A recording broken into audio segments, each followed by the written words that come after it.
اللہ نے سورۃ صافات میں بڑے عجیب انداز میں اس کی تردید کی، اور صورتوں میں بھی فرمایا اپنے لیے بیٹے پسند کرتے ہو اور میرے لیے بیٹیاں تجویز کرتے ہو۔ پھر فرمایا جب میں فرشتوں کو بنا رہا تھا تو کیا تم وہاں موجود تھے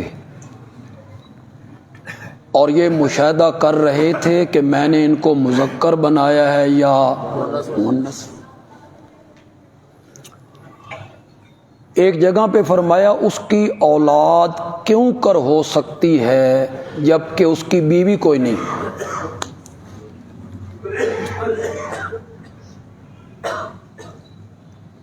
پھر کئی جگہوں پہ اللہ نے کہا مجھے اولاد بنانے کی کیا ضرورت ہے، میری تو شان یہ ہے کہ میں کسی چیز کو بنانا چاہتا ہوں تو کون کہتا ہوں وہ بن جاتی۔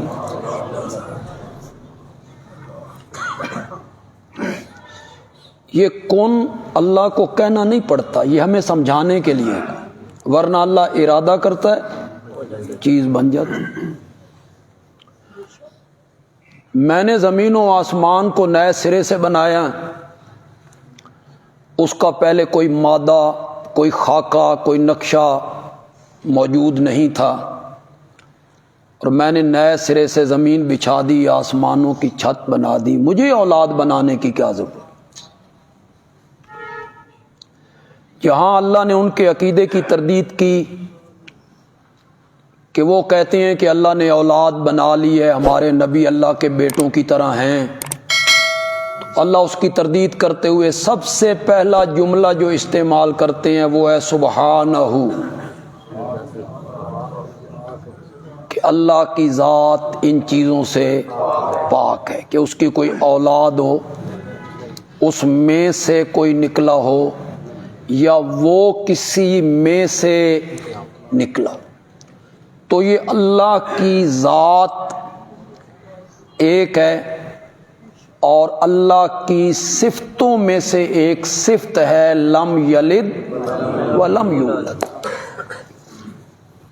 یہ جو سورۃ اخلاص ہے نا، اسے قرآن کا تیسرا حصہ قرار دیا گیا۔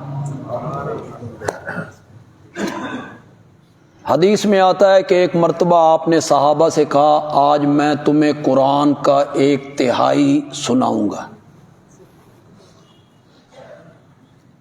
پھر آپ نے سورۃ اخلاص پڑھی، صحابہ حیران کہ آپ نے تو کہا تھا قرآن کا 1/3 سناؤں گا، آپ نے فرمایا سورۃ اخلاص قرآن کا 1/3 ہے، تیسرا حصہ ہے پورے قرآن کا۔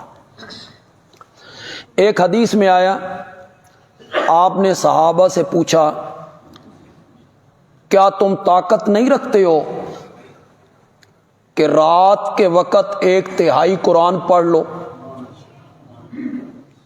صحابہ نے عرض کیا یا رسول اللہ 1/3 قرآن کا پڑھنا رات کے حصے میں آسان نہیں ہے۔ آپ نے فرمایا جس نے سورۃ اخلاص رات کے کسی حصے میں پڑھ لی اس نے 1/3 قرآن پڑھ لی۔ قرآن کا تیسرا حصہ اس سورت کو قرار دیا گیا سورۃ الاخلاص۔ یہ جو منکرین حدیث لوگ ہیں یہ ان حدیثوں پر اعتراض کرتے ہیں کہ دیکھو جی قرآن کا تیسرا حصہ ایک سورت کو قرار دیا گیا، یہ احمق اس گہرائی تک نہیں پہنچتے جس گہرائی میں جا کے آمنہ کے لال نے بات کی تھی صلی اللہ علیہ وسلم، وہ میں آپ کو سمجھا دیتا ہوں۔ قرآن پاک آپ پڑھیں، آپ قرآن کا مطالعہ کریں، اس کو غور سے پڑھیں، آپ کو اللہ توفیق دے۔ آپ صرف ناظرہ قرآن پڑھنا جانتے ہیں، رمضان میں پڑھ دیا، ویسے پڑھ دیا، اس کا مفہوم کیا ہے، اس میں اللہ کیا کہنا چاہتے ہیں، کیا عنوان بیان ہوا ہے، اس کی طرف کم لوگوں کو توجہ ہوتی۔ اللہ توفیق دے۔ اب سکولوں میں شروع ہو گیا ترجمہ، ضروری قرار دیا گیا ہے کہ ترجمہ قرآن کا پڑھایا جائے بچوں کو، یہ ضروری ہے۔ آپ قرآن پاک پڑھیں تو آپ کو محسوس ہوگا کہ قرآن نے 3 مضمونوں کو بہت زیادہ بیان کیے۔ ان میں ایک مضمون ہے توحید کا، اللہ کی وحدانیت، اللہ کی الوہیت، اللہ کی معبودیت، کہ اس کائنات کا اکیلا الہ اور معبود اکیلا ہے، ایک ہی ہے، اللہ ہے۔ اس کو سب سے زیادہ قرآن نے بیان کیا۔ پڑھتے چلے جائیں آپ، سورۃ فاتحہ سے شروع کر لیں، الحمدللہ رب العالمین، یہ توحید ہی ہے نا، رب العالمین، ساری کائنات کا پالنہار میں ہوں۔ رب کا معنی ہوتا ہے ضروریات زندگی کا خیال رکھنے والا، صرف پالنا نہیں۔ یہ عام طور پہ اردو میں معنی کر دیتے ہیں پالنے والا، ورنہ رب کا یہ فٹ معنی نہیں ہے۔ رب کا معنی ہے ضروریات زندگی کا خیال رکھنے والا۔ کیا مطلب؟ بچہ ہے، ماں کے پیٹ میں ہے، 3 اندھیروں میں ہے، اس میں جب روح پھونکی گئی، اسے پیاس لگی، بھوک لگی، کوئی راستہ نہیں ہے باہر سے جہاں سے اسے غذا فراہم کی جائے۔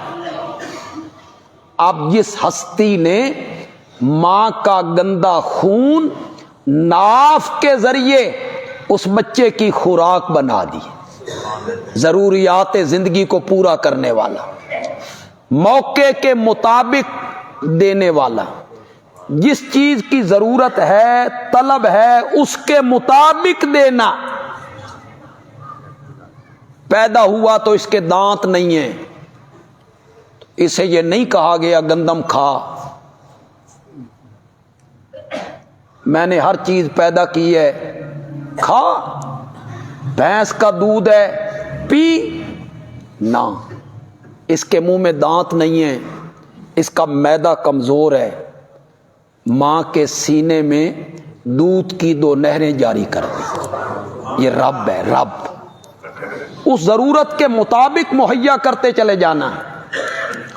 تربیت کرنا، تربیت کرنا، نشو و نما دینا، پروان چڑھانا،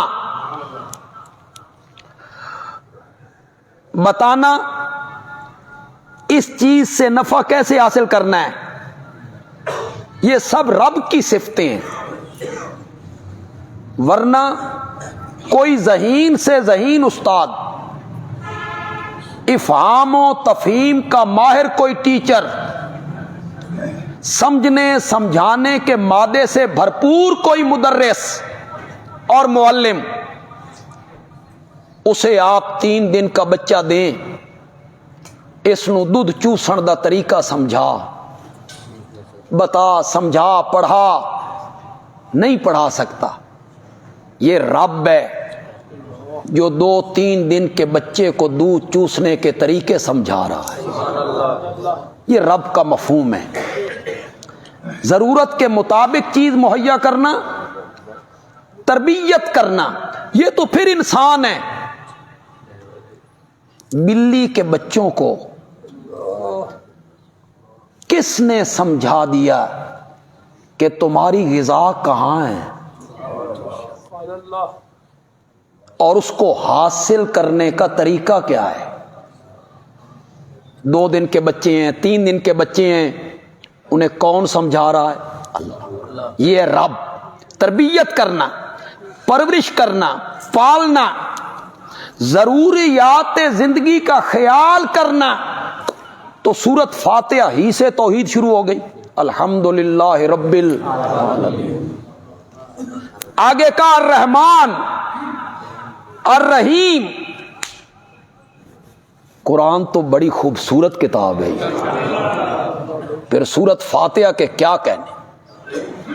الفاتحہ تو سر القرآن. فاتحہ سارے قرآن کا راز ہے، خلاصہ. وَسِرُّهَا،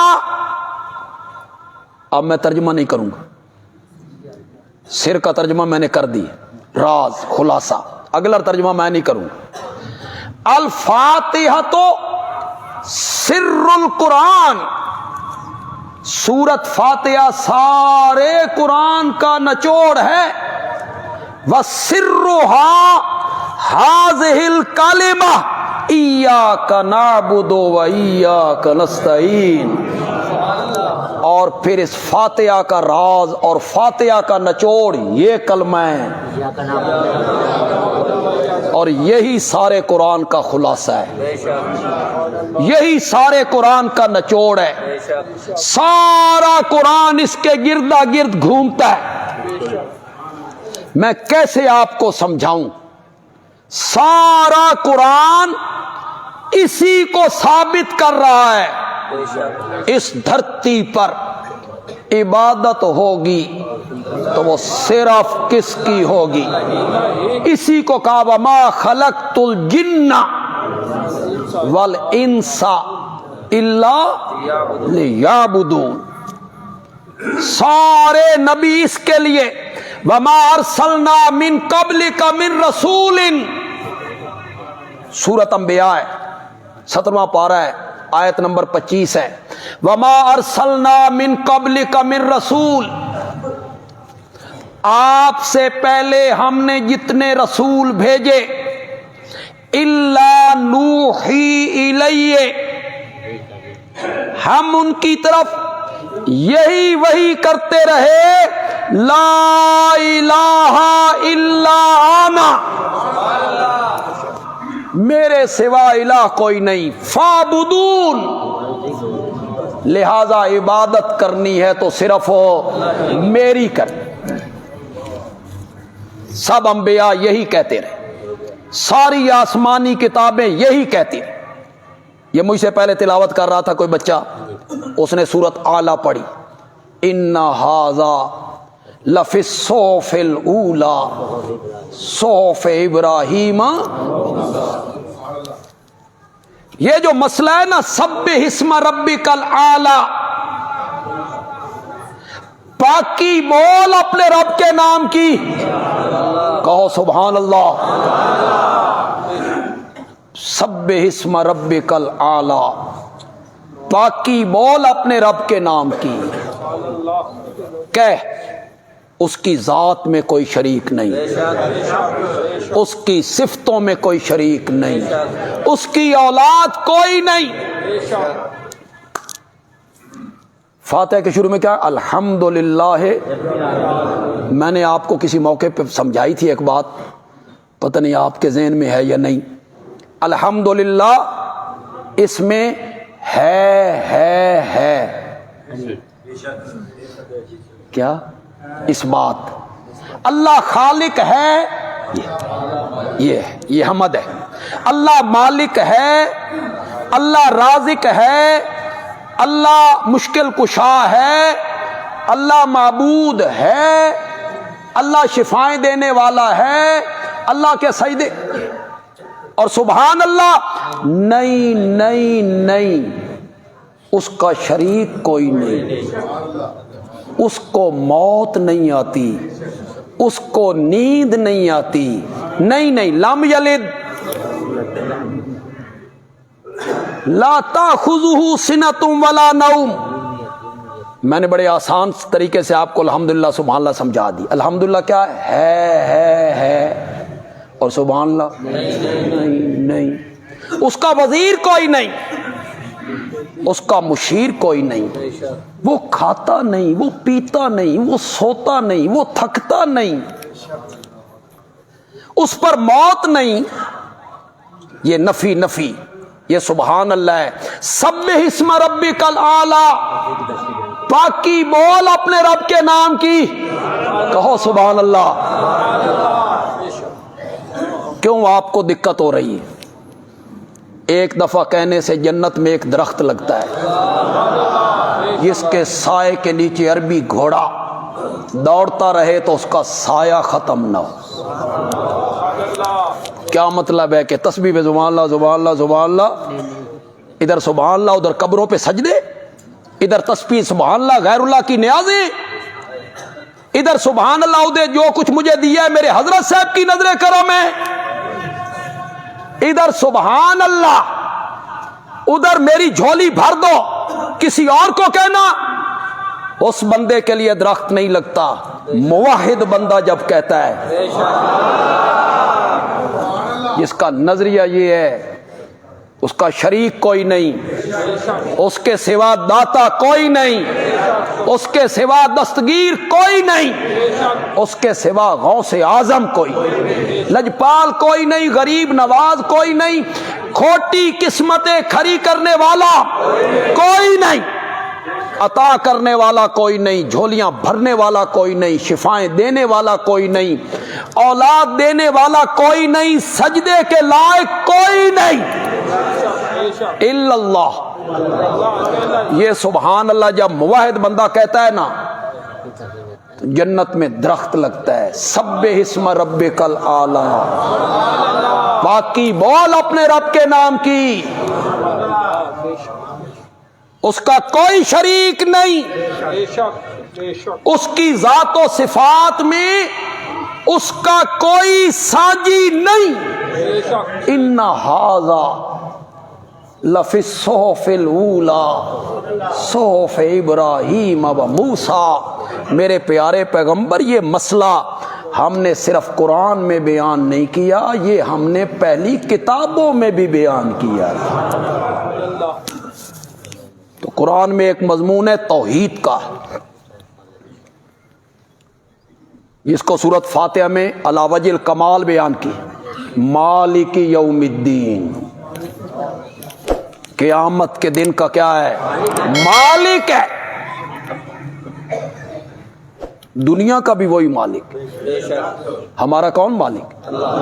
اس ساری کائنات کا کون مالک؟ لیکن فاتحہ میں اسے یوم الدین سے مخصوص کر دیا، مالکی یوم الدین، قیامت کے دن کا مالک ہے۔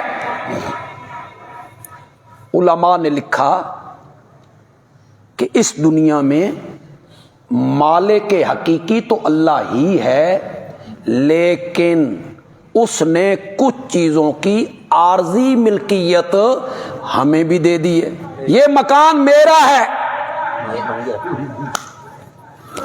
یہ مال میرا ہے، یہ چوپائے میرے ہیں، یہ زیور میرا ہے، یہ کھیت میرے ہیں، یہ باغات میرے ہیں۔ اللہ نے عارضی طور پہ دنیا میں ملک دے دیا۔ فرمایا قیامت کے دن یہ عارضی ملک بھی کسی کے پاس نہیں ہوگا، سارا ملک میرے پاس ہوگا۔ وہ دن عارضی ملکیت بھی نہیں۔ ہمیں ہاتھ دیے، اختیار دے دی،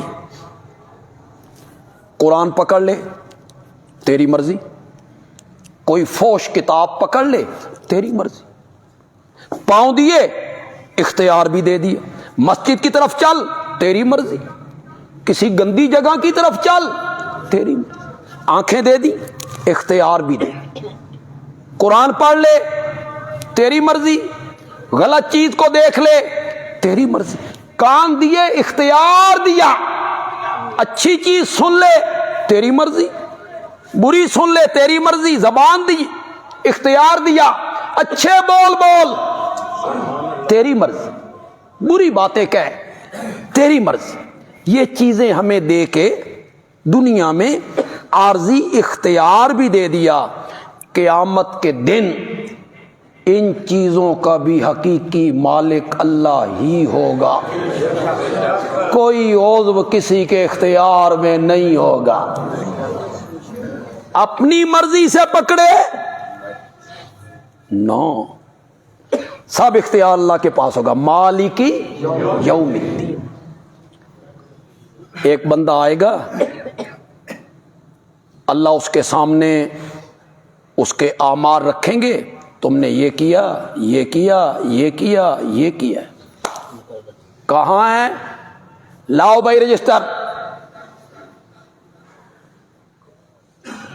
اب تو کمپیوٹر نے لوح محفوظ کا مسئلہ بالکل ہی حل کر دی، پہلے سمجھ نہیں آتی، اب کمپیوٹر نے، اس موبائل نے اس مسئلے کو حل کیا۔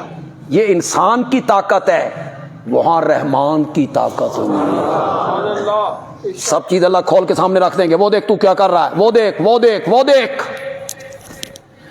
اللہ فرشتوں کو بلائیں، اس نے یہ کام کی، بندہ کہے گا یہ بھی تے تیرے ہی نے لکھ دے رہے ہونے، میں نے نہیں کی۔ پھر اللہ اس کی زبان کو کہیں گے تو خاموش ہو جا، ہن تو نہیں بولنا۔ پھر اللہ اس کی ران کو بلوائیں، جتنے گناہ یہاں سے کیے، پھر ہاتھ بولیں، پھر پاؤں بولیں، پھر کان بولیں، اور یہ انہیں کہے گا سب کچھ تواڈے واسطے کیتا سی، تسی میرے مخالف ہو گئے ہو۔ رب کہیں گے اے تے تیرے نے نا، او تے میرے سن، یہ تو تیرے ہیں نا، بول۔ اس دن زبان، پاؤں، ہاتھ، کان، ناک کسی پر بندے کا اختیار نہیں ہوگا۔ اسی کو فاتحہ میں کہا مالک یوم الدین، قیامت کے دن کا مالک اللہ ہے۔ یہ ساری توحید ہے۔ ایاک نعبد، اتھے تے توحید دیاں پھر حد نہیں ختم ہو۔ ایاک نعبد، پڑھو تو صحیح یار، ہم تیری ہی عبادت کرتے ہیں۔ واو تفسیریہ، یعنی ایاک نستعین، ہم مسائب میں مدد کے لیے پکارتے ہیں تو صرف تجھ ہی کو پکارتے ہیں۔ یہ عبادت کی تشریح کی ہے اللہ نے، ایاک نعبد، ہم تیری ہی عبادت کرتے ہیں۔ یہ عبادت کیا ہوتی ہے؟ واؤ نے کہا اگلا جملہ پڑھ، میں تجھے بتاتی ہوں عبادت کیا ہوتی ہے۔ اس واؤ کا معنی ہے یعنی، ہم تیری ہی عبادت کرتے ہیں، یعنی ایاک نستعین، ہم مدد مانگتے ہیں تو صرف تجھ ہی سے مدد مانگتے ہیں، تیرے سوا ہم کسی سے مدد نہیں مانگتے۔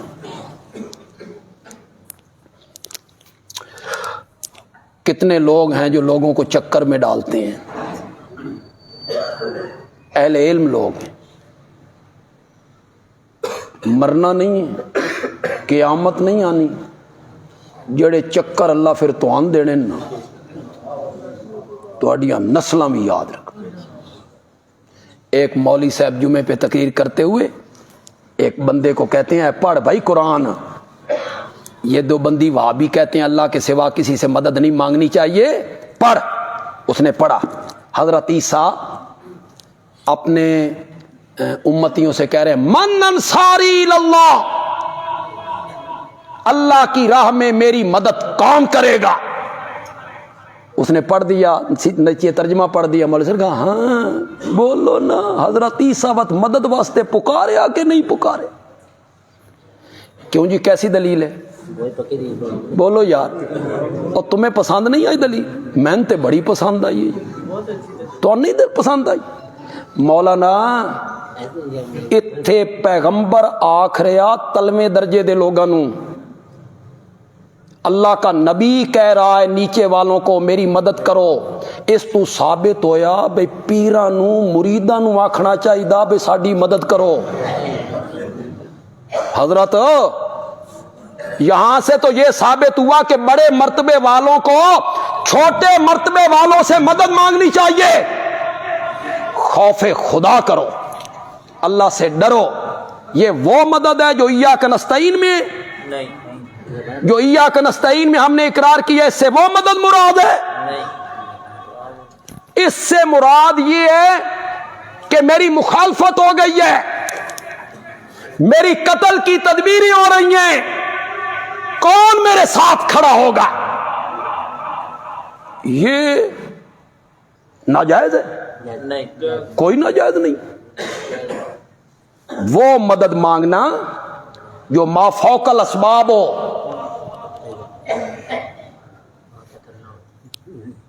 ہم کہتے ہیں اے بوری ذرا میرے موٹر سائیکل تے رکھوا دیں یار، کہتے ہیں نہیں کہتے؟ اے ذرا من پانی پوا دیں، اے ذرا میری گڈی نو دھکا لا دیں۔ یہاں سے بھی علماء حضرات ثابت کرتے ہیں اے مدد منگنی نہیں، مدد ہی تو مانگ رہا ہے۔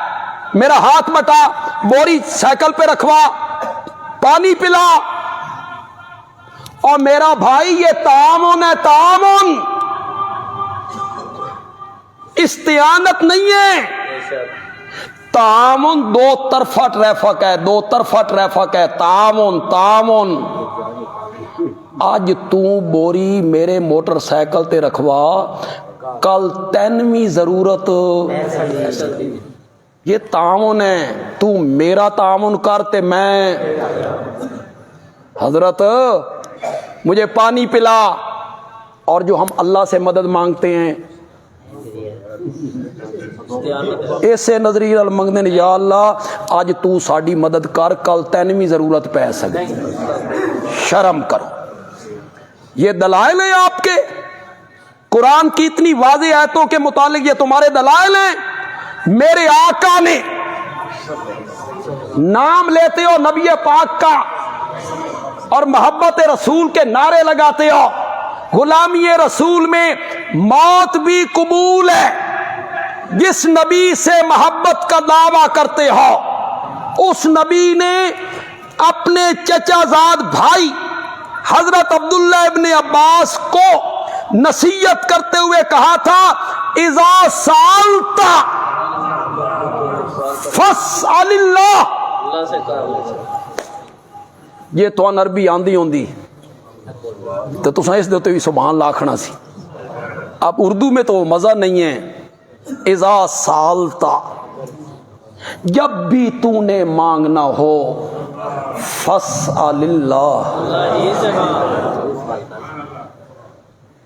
اے تو ان حدیثاں یاد نہیں رہندیاں، یہی باتیں یاد رہتی ہیں، بوری لدوا دے تے پانی پلا دے۔ اذا سالتا فاسأل اللہ وَإِذَا اسْتَعَنْتَ فَاسْتَعِنْ بِاللَّهِ۔ اے میرے چچا زاد بھائی، جب بھی تو نے مدد مانگنی ہو تو مدد صرف اللہ سے مانگنی ہے۔ اس وقت میرے نبی نے کیوں نہیں کہا اینا کول بھی نہیں منگنا؟ یہ اسباب ہیں میرے بھائی، اسباب ہیں، اس کے سوا کام نہیں چلتا۔ جوتی ٹوٹے گی تو موچی کے پاس جانا پڑے گا، کپڑے سلوانے ہیں تو درزی کے پاس جانا پڑے گا، بیمار ہو جائیں گے تو ڈاکٹر کے پاس جانا پڑے گا۔ یہ اسباب ہیں، اسباب۔ اور جو رب سے مدد مانگی جا رہی ہے اس کا معنی یہ، خدا کے لیے میری بات غور سننی ہے، اس کا مطلب یہ ہے جس سے میں مدد مانگ رہا ہوں میں اس کو نہیں دیکھ رہا اور وہ مجھے دیکھ رہا ہے۔ یہ ہے ایاک نعبد و ایاک نستعین۔ اگر آپ میں سے کسی کا خیال یہ ہو کہ یہ فرقہ واریت کی باتیں ہیں، قیامت کے دن کوئی ان کے بارے میں پوچھ ہوگی؟ کیوں نہیں پوچھ ہوگی؟ شرک کے بارے میں پوچھ نہیں ہوگی؟ کس کے بارے میں پوچھ ہونی ہے قیامت کے دن جی؟ اگر نماز کے بارے میں پوچھ ہونی ہے روزہ، زکوٰۃ، حج، معاملات، حقوق ہو تو کیا عقائد کے معاملے میں پوچھ نہیں ہونی؟ میرے نبی نے تو 13 سال مکے میں ایک ہی آواز لگائی تھی،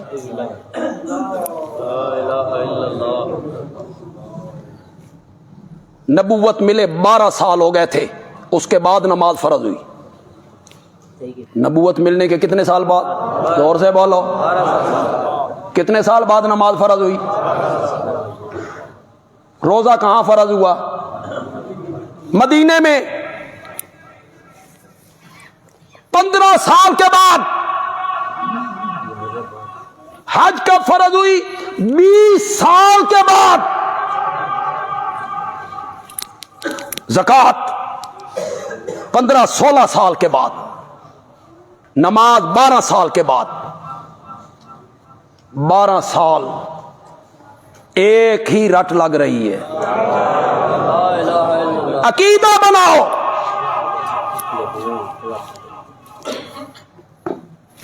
یا اللہ مدد بھی کہنا، پھر کسی اور سے مدد کا مطالبہ کرنا، اس دی پوچھ ہی کونی ہونی قیامت والے دیہڑے۔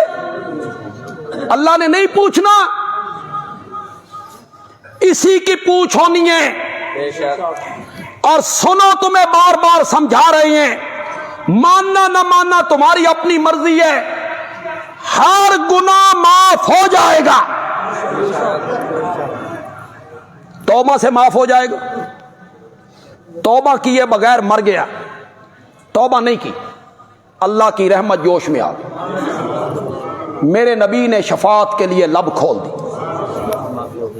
معاف ہو جائے۔ سورۃ نساء میں 2 مرتبہ کا ہے، 2 مرتبہ، ان اللہ لا یغفر، ان اللہ، کرو مانا، کرو مانا، شاباش، ان اللہ لا یغفر ان یشرک بہ، بے شک اللہ نہیں معاف کرے گا کہ اس کے ساتھ کسی کو شریک بنایا جائے، وَیَغْفِرُ، اور معاف کر دے گا ما دون ذالک، جو شرک سے۔ اب میں شرک سے نیچے نیچے کون سا گناہ گنواؤں؟ تم شرک کو گناہ ہی نہیں سمجھتے ہو، ہم نے مز کھپائی کی ہے تمہارے ساتھ۔ شرک سے نیچے نیچے کتنے گناہ ہیں؟ ماں سے زنا کرنا، باپ کو قتل کرنا، باپ کی کھوپڑی اتار کے اس میں شراب پینا، ہے مومن، یہ گناہ ہو گئے۔ قرآن کہتا ہے میں چاہوں گا تو ان کو معاف کر دوں گا، شرک کو میں نے معاف نہیں کر۔ ما دون ذالک میں یہ سارے گناہ نہیں آتے، شرک معاف نہیں ہونا، یہ بغاوت ہے، بغاوت۔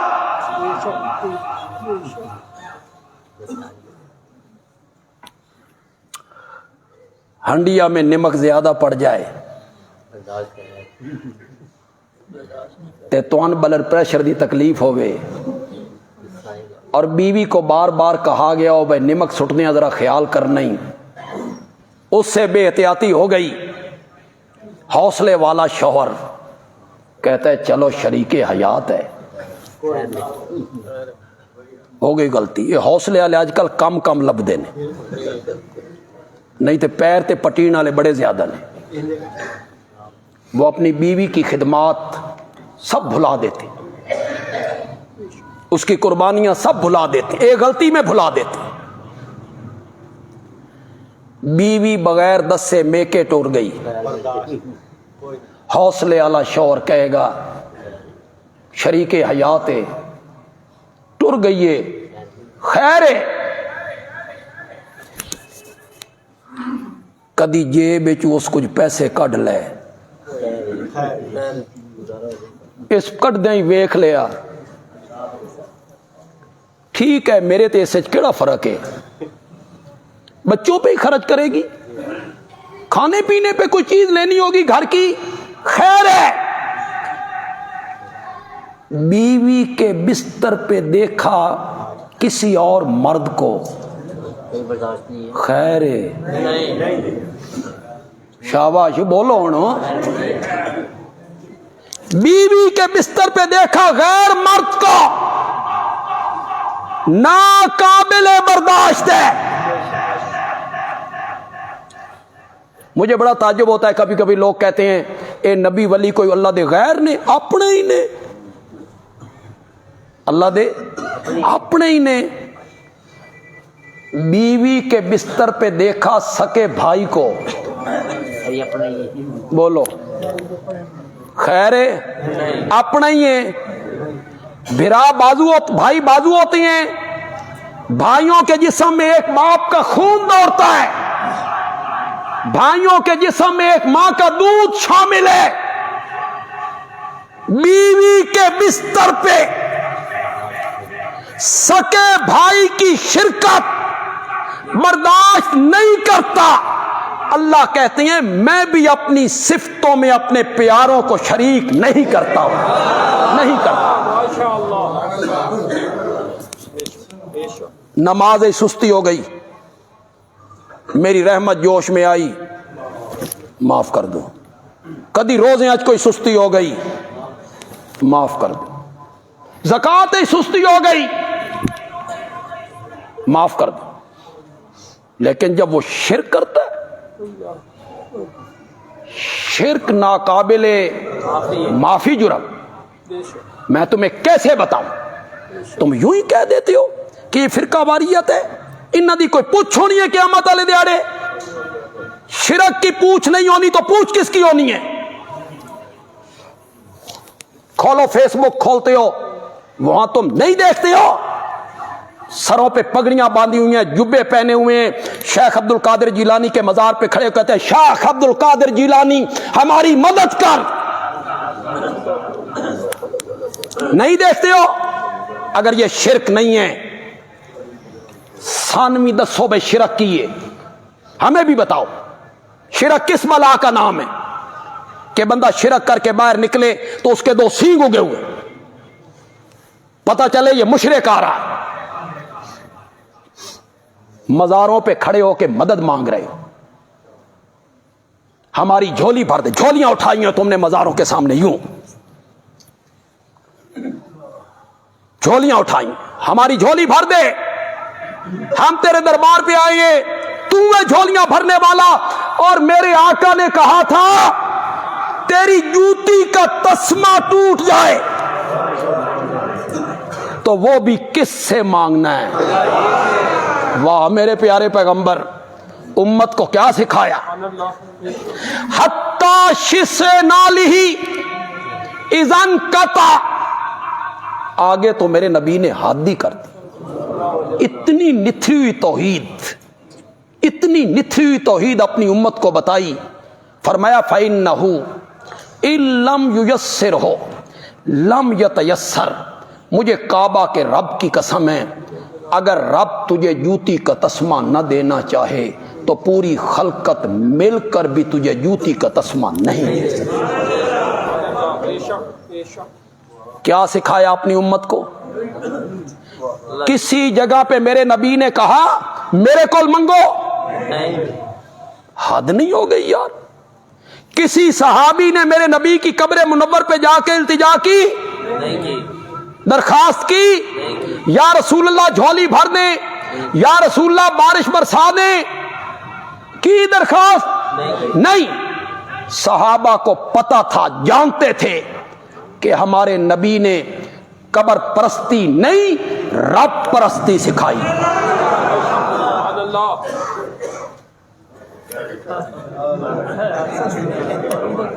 نعرہ تکبیر، ایڈا سست نعرہ میں اپنی پوری زندگی کبھی نہیں سنا۔ سارے پاکستان میں جلسوں پہ جاتا ہوں، بڑی بڑی کانفرنسوں سے میں خطاب کرتا رہتا ہوں، لیکن اس میں اخلاص بڑا ہے، اس نعرے میں بھی اخلاص ہے۔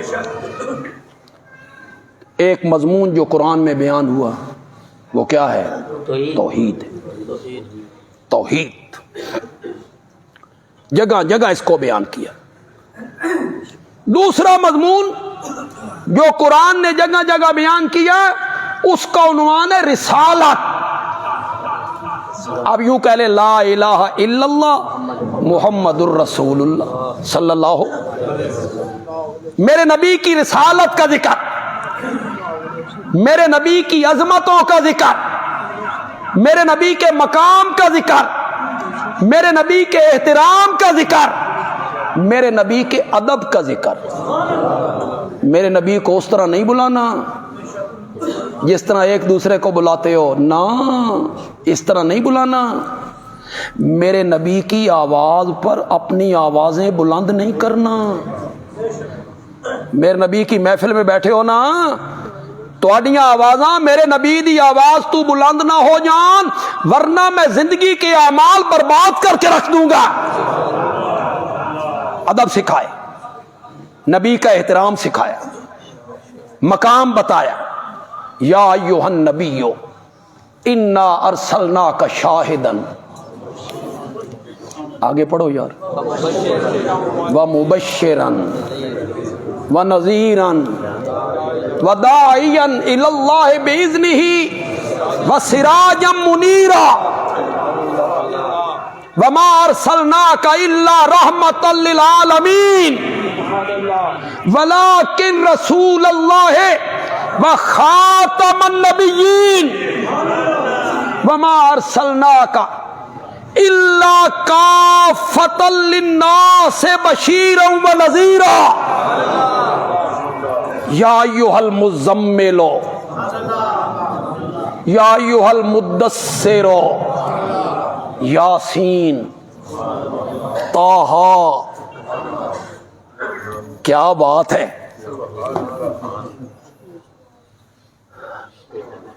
ماں کو اپنے بیٹے پہ پیار آ جائے، بیٹا خدمت کرے، ماں دا دل خوش ہو جائے تو پھر وہ نام لے کے نہیں بلاتی۔ بیٹے کا نام ہے عبداللہ، اسلم، تو وہ نہیں کہتے او عبداللہ، نہیں کہتے او میرا چند، او میرا دولہا، او میرا پیارا، او میرا مکھن، او میرا تارا، او میرا محبوب۔ من تو اتنے ہی آندے نے۔ میری تو والدہ کو بھی فوت ہوئے 12-14 سال ہو گئے، ان کی زندہ ہے، ذرا بولو تو صحیح کوئی اور لفظ تھوڑی ماں آکھ دی ہوئے تھی، کوئی نہیں، سارے یتیم ہو گئے ہو یار، ان لفظیں تے یتیم ہی نظر آندے۔ ماں کو آ جائے نا پیار، پھر وہ نام لے کے نہیں بلاتی، پھر وہ کہتی او میرا چنگ، او میرا مکھن، او میرا محبوب، او میرا پیارا، او میرا دولہا، او میرا تارا۔ رب نو بھی جدا پیار آیا نا میرے نبی تے، رب نے بھی فرمایا او میرا شاہد، او میرا مبشر، او میرا نذیر، او میرا داعی، او میرا سراج منیر، او میرا مزمل، او میرا مدثر۔ یہ دوسرا مضمون ہے جو قرآن میں بیان ہے، رسالت۔ وقت نہیں ہے کہ میں اس طرف چلا جاؤں، ایک ٹاپک جو ہے سورۃ اخلاص کا میں آج بیان کرنا چاہتا تھا، کرنا تو زیادہ چاہتا تھا، بس درمیان رہ گئے۔ تیسرا مضمون ہے قیامت، ذکر کیا قیامت کا۔ آپ سورۃ بقرہ پڑھیں، وقت بھی چونکہ ہو گیا ذرا جلدی کر لیں۔ الذین یؤمنون بالغیب، اس میں توحید آ گئی۔ والذین یؤمنون بما انزل الیک وما انزل من، اس میں کیا آ گئی؟ رسالت آ گئی۔ وبالآخرۃ ہم، اس میں کیا آ گئی؟ قیامت۔ باقی قرآن میں بھی یہ تین مضمون، میں آپ کو بتانا یہ چاہتا ہوں کہ سورۃ اخلاص تہائی قرآن کیوں ہے، اسے کیوں کہا گیا قرآن کا تیسرا حصہ، کہ جس نے اس کو پڑھ لیا گویا کہ قرآن کا تیسرا حصہ پڑھ لیا۔ کیوں کہا گیا؟ کہ قرآن میں کل کتنے مضمون ہیں؟ 3، توحید، رسالت، قیامت۔ ان 3 مضمونوں میں سے ایک مضمون جو توحید والا ہے وہ اللہ نے علی وجہ الکمال سورۃ اخلاص میں بیان کر دیا ہے، اس لیے یہ قرآن کا کیا ہو گیا؟ 1/3۔ اس نظریے سے کہا گیا اس صورت میں توحید کے سوا دوسرا مضمون ہی کوئی۔ میں اس کی تشریح کروں گا آئندہ جو میں اس کی تشریح کروں گا، میں قل هو اللہ احد اللہ الصمد لم یلد ولم یولد، پڑھو یار، اٹھتے بیٹھتے پڑھا کرو، چلتے پھرتے پڑھا کرو۔ اگلے جمعے میں آپ کو 2 حدیثیں سناؤں گا کہ جو صحابہ چلتے پھرتے اٹھتے بیٹھتے اس سورت کو پڑھتے تھے، اللہ نے ان کو کتنی عزتوں سے نوازا تھا، ان کے تذکرے کہاں کہاں ہوتے تھے۔ میں آئندہ جمعہ اس کا بھی ذکر کروں گا انشاءاللہ۔